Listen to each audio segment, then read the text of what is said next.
முதல் பெரியாழ்வார் பற்றி காண்போம். பகவான் விஷ்ணுவின் வாகனமான கருடாழ்வாரின் அம்சமே பெரியாழ்வார்.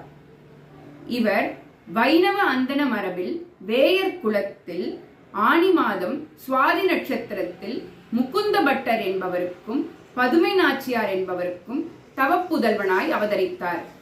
இவரால் மங்களாசாசனம் செய்யப்பட்ட திவ்ய தேசங்கள் மொத்தம் 20. திருப்பல்லாண்டில் 12 பாசுரங்களும் பெரியாழ்வார் திருமொழியில் 461 பாசுரங்களும் 4000 திவ்ய பிரபந்தத்தில் இவர் சாதிக்கிறார்.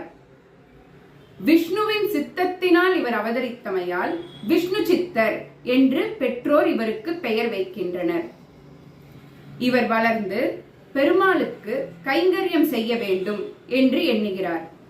அவ்வாறு கைங்கரியம் செய்யும் பொழுது எந்த கைங்கரியம் செய்தால் பெருமாளுக்கு ரொம்ப பிடிக்கும் என்று யோசிக்கிறார். அப்பொழுது கிருஷ்ணாவதாரத்தில் கிருஷ்ணரும் பலராமரும் வீதியில் நடந்து செல்லும் போது மாலாக்காரர் ஒருவர் கம்சனுக்கு மாலை தொடுத்து கொடுக்கிறார். அதன் பின்பு கிருஷ்ணர் அம்மாலாக்காரரிடமிருந்து ஒரு மாலை ஒன்றை வாங்கி தான் செய்யும் லீலைகள் அனைத்திலும் அம்மாலையை அணிவித்துக் கொள்கிறார்.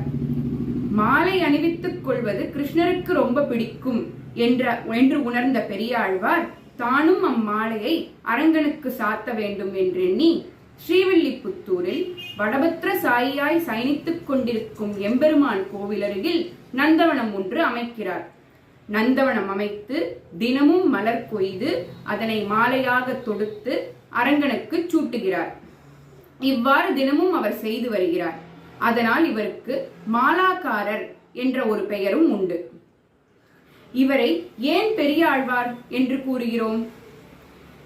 மற்ற ஆழ்வார்கள் அரங்கனை தன் காதலனாகவும் அவனுக்கு அடிமையாகவும் எண்ணி போற்றுகின்றனர்.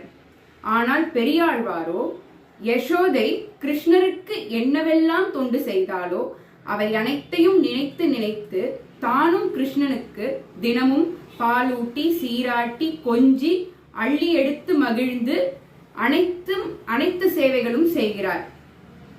இதனாலும் மேலும் அரங்கனுக்கே மாமனாராய் இவர் அமைந்தமையாலும் இவரை பெரியாழ்வார் என்று குறிப்பிடுகின்றனர்.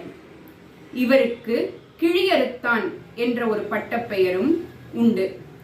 அதன் கதையையும் ஏன் இவரது பல்லாண்டை 4000 திவ்ய பிரபந்தத்தில் முதலில் சாதிக்கின்றனர் என்பது பற்றியும் நாளை காண்போம்.